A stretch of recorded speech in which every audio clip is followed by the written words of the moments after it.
ഇഫ്താറിൻ്റെ സമയത്തൊക്കെ സെർവ് ചെയ്യാൻ പറ്റുന്ന നല്ല ടേസ്റ്റി ആയിട്ടുള്ള പാലൂദയാണ് നമ്മളിന്ന് ഉണ്ടാക്കുന്നത്. രണ്ട് രീതിയിലുള്ള പാലൂദ നമ്മളിന്ന് റെഡിയാക്കുന്നുണ്ട്. ശരിക്കും വളരെ കുറഞ്ഞ ഇൻഗ്രീഡിയൻസ് വെച്ചിട്ട് പെട്ടെന്ന് ഉണ്ടാക്കിയെടുക്കാൻ പറ്റുന്ന നല്ല ടേസ്റ്റി ആയിട്ടുള്ളൊരു ഡ്രിങ്ക്. അപ്പോൾ ഇതെങ്ങനെയാണ് ഉണ്ടാക്കുന്നതെന്ന് നോക്കാം. അപ്പോൾ നമ്മുടെ ആദ്യത്തെ രീതിയിലുള്ള പാലൂദ റെഡിയാക്കാനായിട്ട് ഞാനിവിടെ ഒരു 500 ml പാലാണ് എടുത്തിട്ടുള്ളത്. അത് 2 കപ്പ് പാല്. അത് നമുക്ക് ഒരു പാനിലേക്ക് ചേർത്ത് കൊടുക്കാം. ഏത് പാനിലാണോ നമ്മൾ പാലൂദ ഉണ്ടാക്കുന്നത് അതിലേക്ക് തന്നെ ചേർത്ത് കൊടുക്കാം. 2 കപ്പ് പാലെടുക്കുന്ന സമയത്ത് ഇതിലേക്ക് ഒരു 1/2 കപ്പ് വെള്ളം കൂടി ചേർക്കുന്നുണ്ട്. വെള്ളത്തിൻ്റെ അളവ് കൂടാൻ പാടില്ല. പാലിൽ മാത്രം ഉണ്ടാക്കുകയാണെങ്കിൽ നല്ല ടേസ്റ്റ് തന്നെയാണ്. എന്നാലും ആ പാലിൻ്റെ മാത്രം ടേസ്റ്റ് കളയാൻ വേണ്ടിയിട്ടാണ് കുറച്ച് വെള്ളവും കൂടെ ചേർക്കുന്നത്. അപ്പോൾ വെള്ളത്തിൻ്റെ അളവ് കൂടാതിരിക്കാൻ വേണ്ടിയിട്ട് ശ്രദ്ധിക്കാം. ഇനി നമുക്ക് ഗ്യാസ് ഓൺ ചെയ്തിട്ട് പാല് നന്നായിട്ട് ഒന്നങ്ങ് ചൂടായി വരുന്നത് വരെ വെയിറ്റ് ചെയ്യണം. ഇതിലേക്ക് മധുരത്തിന് ആവശ്യമായിട്ട് ഒരു 1/4 കപ്പ് പഞ്ചസാരയാണ് ചേർക്കുന്നത്. നിങ്ങൾക്ക് കൂടുതൽ വേണമെങ്കിൽ ചേർക്കാം. 1/4 കപ്പ് എന്ന് പറഞ്ഞാൽ ഒരു അത്യാവശ്യം നല്ല ലൈറ്റ് മധുരം ഉണ്ടാവും. പക്ഷേ മധുരം കൂടാതിരിക്കുന്നതായിരിക്കും നല്ലത്. ഇഫ്താറിൻ്റെ സമയത്തൊക്കെ സെർവ് ചെയ്യുന്ന സമയത്ത് മധുരം കൂടിപ്പോയാൽ ഭയങ്കര ഒരു മടുപ്പ് ഫീൽ ചെയ്യും. അപ്പം ഈ ഒരു മധുരം പാകമായിരിക്കും. പഞ്ചസാര ചേർത്തതിന് ശേഷം നന്നായിട്ടൊന്ന് മിക്സ് ചെയ്ത് കൊടുക്കുക. മധുരമൊക്കെ കറക്റ്റ് ആണോ എന്ന് നോക്കുക. പാൽ അത്യാവശ്യം നന്നായിട്ടൊന്ന് ചൂടായി വരുന്നുണ്ട്.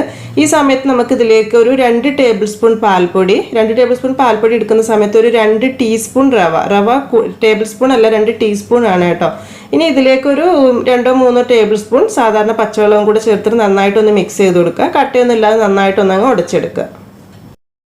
നന്നായിട്ട് മിക്സ് ചെയ്തതിന് ശേഷം നമ്മുടെ ഈ ചൂടായി വന്നിട്ടുള്ള പാലിലേക്ക് ഇത് ഒഴിച്ചു കൊടുക്കുകയാണ് വേണ്ടത്.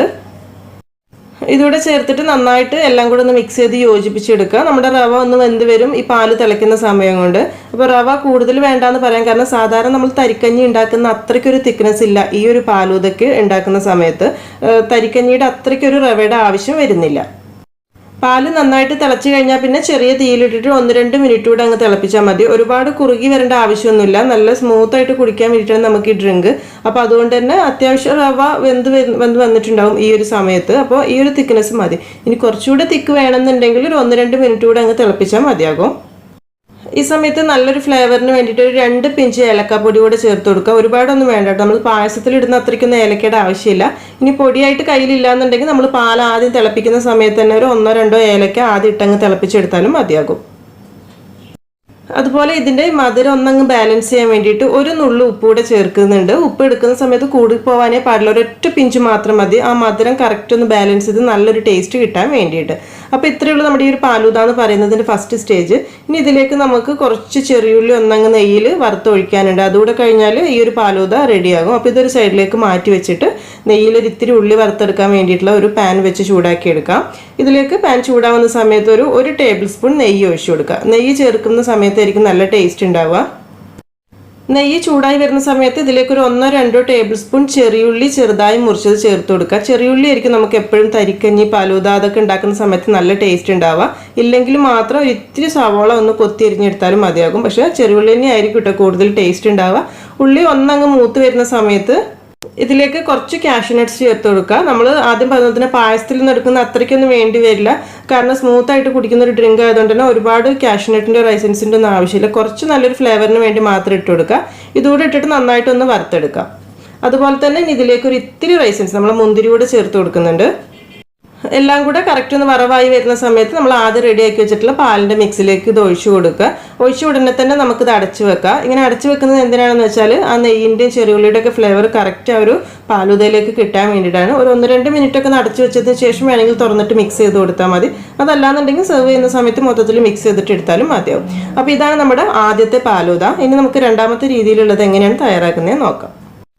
ഇത് ഉണ്ടാക്കുന്ന സമയത്ത് ആദ്യം ഒരു 2 ടേബിൾ സ്പൂൺ മൈദ എടുക്കുക. ഈ മൈദ വെച്ചിട്ടാണ് നമ്മളിത് ചെയ്യുന്നത്. ഒരുപാട് മൈദ ഒന്നുമില്ല. 2 ടേബിൾ സ്പൂൺ 1/2 ലിറ്റർ പാലിൽ 2 ടേബിൾ സ്പൂൺ മൈദ. ഇതിലേക്ക് ഒരു 1/4 കപ്പ് സാധാരണ പച്ചവെള്ളം ഒഴിച്ചു കൊടുക്കുക. എന്നിട്ട് നന്നായിട്ടൊന്ന് മിക്സ് ചെയ്ത് കട്ടയൊന്നുമില്ലാതെ നന്നായിട്ടൊന്ന് മിക്സ് ചെയ്തെടുക്കുക.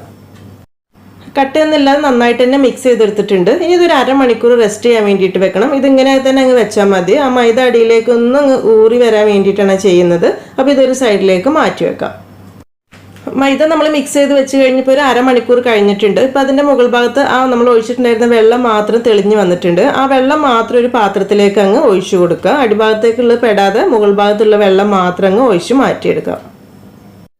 ഇനി നമ്മൾ പാലൂദ റെഡിയാക്കുന്ന ആ ഒരു പാനിലേക്ക് ആ അടിഭാഗത്തുണ്ടായിരുന്ന മൈദ ഇതിലേക്ക് അങ്ങ് ഒഴിച്ചു കൊടുക്കണം. ഇതിലേക്കും നമ്മൾ 2 കപ്പ് പാൽ, അതായത് 1/2 ലിറ്റർ പാലാണ് ചേർക്കുന്നത്. ആ പാല് ചേർത്ത് കൊടുക്കാം.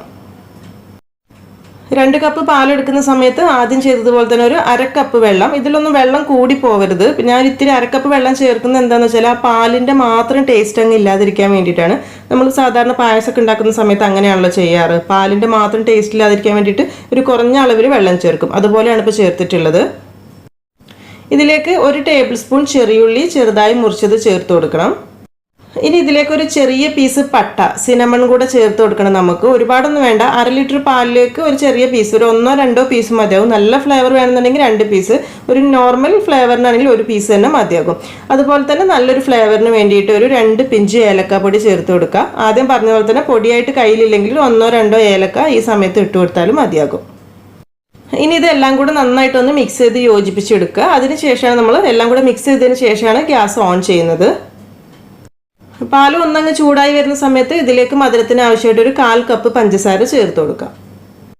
ഇതിലേക്ക് നമ്മൾ 2 ടേബിൾ സ്പൂൺ മൈദയാണ് എടുത്തിട്ടുള്ളത്. ഇനി മൈദ തീരെ ചേർക്കാൻ താല്പര്യമില്ലാത്ത ആളുകൾക്കാണെങ്കിൽ 2 ടേബിൾ സ്പൂണിന് പകരം 1 ടേബിൾ സ്പൂൺ ഗോതമ്പ് പൊടി എടുത്തിട്ട് ഇത് ചെയ്യാട്ടോ. അതായത് 1/2 ലിറ്റർ പാലിന് 1 ടേബിൾ സ്പൂൺ ഗോതമ്പ് പൊടി. ഗോതമ്പ് പൊടി ആവുന്ന സമയത്ത് ഒരുപാട് കൂടി പോവാതിരിക്കാൻ വേണ്ടിയിട്ട് ശ്രദ്ധിക്കണം. എല്ലാം കൂടെ ചേർത്ത് നന്നായിട്ടൊന്ന് മിക്സ് ചെയ്ത് യോജിപ്പിക്കുക. അതിനുശേഷം പാല് നന്നായിട്ട് തിളച്ച് വരുന്നവരെ ഒന്ന് ഇളക്കി അങ്ങ് കൊടുക്കാം. ഇപ്പോൾ പാല് അത്യാവശ്യം തിളച്ച് വരാനായിട്ട് തുടങ്ങിയിട്ടുണ്ട്. നന്നായിട്ട് തിളച്ച് കഴിഞ്ഞാൽ പിന്നെ ചെറിയ തീയിലിട്ടിട്ട് ഒരു 1-2 മിനിറ്റ് കൂടെ അങ്ങ് തിളപ്പിച്ചാൽ മതി. ഒരുപാട് സമയമൊന്നും കുറുക്കി എടുക്കേണ്ട ആവശ്യമില്ല. ആദ്യം പറഞ്ഞ പോലെ തന്നെ നമുക്ക് സ്മൂത്ത് ആയിട്ട് കുടിക്കാൻ പറ്റുന്ന ഒരു ഡ്രിങ്കാണ് ചെയ്യുന്നത്. ഒരുപാട് കട്ടിയിൽ പായസം പോലെ അത്രയ്ക്ക് കുറുക്കി എടുക്കേണ്ട ആവശ്യമൊന്നുമില്ല. അപ്പോൾ ഇത് നോക്കുന്ന സമയത്ത് നമുക്ക് മനസ്സിലാവും നമുക്ക് കുടിക്കാനുള്ള ആ ഒരു പാകമായിട്ടുണ്ടോ എന്നുള്ളത്. അപ്പോൾ ആ സമയത്ത് ഗ്യാസ് ഓഫ് ചെയ്യാം. ഇപ്പോൾ കറക്റ്റ് നമുക്ക് കുടിക്കാനുള്ള ആ ഒരു പാകത്തിനായി വന്നിട്ടുണ്ട്. ഇതിനിപ്പോൾ ഗ്യാസ് ഓഫ് ആക്കിയിട്ട് 1-2 മിനിറ്റ് അടച്ചു വെക്കുമ്പോൾ ഒരു ഇത്തിരി കൂടെ തിക്നെസ് കൂടും. ഒരുപാട് കൂടുതൽ എന്നാലും ഒരു ഇത്തിരി കൂടെ കൂടും. അപ്പം ഈ ഒരു രീതിയിലാവുന്ന സമയത്ത് തന്നെ ഗ്യാസ് ഓഫ് ചെയ്യണം. കറക്റ്റ് ആ ഒരു തിക്നെസ് ആവാൻ വേണ്ടി വെയിറ്റ് ചെയ്യേണ്ട ആവശ്യമില്ല. അപ്പോൾ ഇവിടെ ഞാൻ ഗ്യാസൊക്കെ ഓഫ് ചെയ്തിട്ടുണ്ട്. കറക്റ്റ് ആ ഒരു തിക്നെസ്സിലായി വന്നിട്ടുണ്ട്. ഇനി ഇതൊരു സൈഡിലേക്ക് മാറ്റി വെച്ചിട്ട് നമ്മൾ ആദ്യം ചെയ്തതുപോലെ തന്നെ കുറച്ച് നെയ്യിൽ ഉള്ളി കാഷ്യൂ ഒക്കെ ഒന്നങ്ങ് വറുത്തിടണം. അതിന് മുൻപായിട്ട് നമ്മൾ ആദ്യം പറഞ്ഞതുപോലെ തന്നെ ഇതിലേക്കും 1 പിഞ്ച് ഉപ്പ് ചേർത്ത് കൊടുക്കണം. മധുരമൊന്ന് ബാലൻസ് ചെയ്ത് ടേസ്റ്റ് കറക്റ്റായി നല്ല ടേസ്റ്റായി കിട്ടാൻ വേണ്ടിയിട്ടാണ്. ഉപ്പിട്ടിട്ടില്ലെങ്കിൽ നമ്മൾ വിചാരിക്കുന്ന മധുരം നല്ല ടേസ്റ്റും ആയിരിക്കില്ല, കറക്റ്റ് ആ ഒരു രീതിക്ക് എത്തിയിട്ടുണ്ടാവില്ല. അപ്പോൾ 1 നുള്ളു ഉപ്പ്, കൂടുതൽ വേണ്ട. ഉപ്പൂടെ ചേർത്ത് ഒന്ന് മിക്സ് ചെയ്തതിന് ശേഷം ഒരു സൈഡിലേക്ക് മാറ്റി വെക്കാം. ഉള്ളി വറുത്തിടാനായിട്ട് 1 ടേബിൾ സ്പൂൺ നെയ്യ് ചൂടാക്കി എടുക്കുക. ആദ്യം പറഞ്ഞ പോലെ തന്നെ ഈ ഒരു ഡ്രിങ്കിലേക്ക് നെയ്യ് തന്നെ ആയിരിക്കും കേട്ടോ ടേസ്റ്റ്. നമ്മൾ സാധാരണ തരിക്കഞ്ഞി പാലൂദ ഒക്കെ ഉണ്ടാക്കുമ്പോൾ നെയ്യാണ് കറക്റ്റ് ആ ഒരു ടേസ്റ്റ് കിട്ടുക ടയിൽ ഉള്ളി വറുത്തിടുന്ന സമയത്ത്. ഇനി നെയ്യ് ഇല്ലെങ്കിൽ മാത്രം കുറച്ച് വെളിച്ചെണ്ണ എടുക്കുക, ഓയിൽ എന്തായാലും എടുക്കണ്ട. ഇതിലേക്ക് നമ്മുടെ ഇഷ്ടം അനുസരിച്ച് 1-1.5 ടേബിൾ സ്പൂൺ ചെറിയുള്ളി ചെറുതായി മുറിച്ച് ചേർത്ത് കൊടുക്കുക. ആദ്യം പറഞ്ഞതുപോലെ തന്നെ ചെറിയുള്ളി ഇല്ലെങ്കിൽ മാത്രം ഒരു ഇത്തിരി സവാള ചേർത്ത് കൊടുത്താലും മതിയാകും. ഉള്ളി ഒന്നങ്ങ് മൂത്ത് വരുന്ന സമയത്തേക്ക് ഇതിലേക്കും കുറച്ച് കാഷ്യൂ നട്ട്സ് ചേർത്ത് കൊടുക്കുക. കൂടുതലൊന്നും വേണ്ട. അത് ചേർത്തിട്ട് ഒന്നങ്ങ് വറുത്തെടുക്കുക. ആ സമയത്ത് ഇതിലേക്കൊരു ഇത്തിരി മുന്തിരി ചേർത്ത് കൊടുക്കുക. റൈസിൻസ് കൂടെ ചേർത്ത് കൊടുത്തിട്ട് നന്നായിട്ടൊന്ന് മൂപ്പിച്ചെടുക്കുക. ഇനി ഇത് ആദ്യം റെഡിയാക്കി വെച്ചിട്ടുള്ള പാലിൻ്റെ മിക്സിലേക്ക് ഒഴിച്ചു കൊടുക്കുക. ഒഴിച്ചു വിടുന്നത് തന്നെ ഒരു 1-2 മിനിറ്റ് അങ്ങ് അടച്ചു വെക്കുക. മിക്സ് ചെയ്യുന്നതിന് മുമ്പ് ആദ്യം പറഞ്ഞ പോലെ തന്നെ നല്ല ടേസ്റ്റ് കിട്ടാൻ വേണ്ടിയിട്ടാണത്. 2 രീതിയിലുള്ള പാലൂദ റെഡി ആയിട്ടുണ്ട്. കാണുമ്പോൾ നമുക്ക് തോന്നും ഇത് നമ്മൾ സാധാരണ തരിക്കഞ്ഞി അല്ലേ എന്നുള്ളത്. പക്ഷെ നമ്മൾ തരിക്കഞ്ഞിയിൽ കുറച്ചുകൂടെ വ്യത്യാസങ്ങളുണ്ടല്ലോ. ഇതിനൊരു സ്പെഷ്യൽ ടേസ്റ്റ് തന്നെയായിരിക്കും. ഈ 2 ഡ്രിങ്കും കുടിക്കാനായിട്ട് നല്ല ടേസ്റ്റ് തന്നെയാണ്. പേഴ്സണലി പറയുകയാണെങ്കിൽ നമ്മൾ രണ്ടാമത് റെഡിയാക്കിയിട്ടുള്ള മൈദ ചേർത്തിട്ടുള്ള പാലൂദയാണ് എനിക്ക് കുറച്ചുകൂടെ ഇഷ്ടം. അതെന്ന് വെച്ചാൽ നമ്മൾ മറ്റതിനെ അപേക്ഷിച്ച് കുറച്ചുകൂടി തിക്നെസ്സും ഉണ്ടാവും. പിന്നെ നമ്മുടെ പട്ടയുടെ ഒക്കെ ഫ്ലേവർ നല്ലതാണ്. അപ്പോൾ നമുക്ക് പട്ടയുടെ ഫ്ലേവർ ഇഷ്ടമാണെന്നുണ്ടെങ്കിൽ നമ്മൾ സാധാരണ തരിക്കഞ്ഞി ഉണ്ടാക്കുന്ന സമയത്തും അതുപോലെ തന്നെ ഇന്ന് ആദ്യം ഉണ്ടാക്കിയ പാലൂദ ഉണ്ടല്ലോ അതിലും വേണമെങ്കിൽ ഓരോ പീസ് ചേർക്കാം. നല്ലൊരു ഫ്ലേവർ ആയിരിക്കും. അപ്പോൾ തീർച്ചയായിട്ടും നിങ്ങൾ ചെയ്ത് നോക്കിയിട്ട് ഫീഡ്ബാക്കൊക്കെ അറിയിക്കാൻ മറക്കരുത്. അതുപോലെ തന്നെ വീഡിയോ ഇഷ്ടപ്പെട്ടിട്ടുണ്ടെങ്കിൽ ലൈക്ക് ചെയ്യാനും ഷെയർ ചെയ്യാനും സബ്സ്ക്രൈബ് ചെയ്യാത്തവരുണ്ടെങ്കിൽ സബ്സ്ക്രൈബ് ചെയ്യാനും മറക്കരുത് കേട്ടോ. താങ്ക്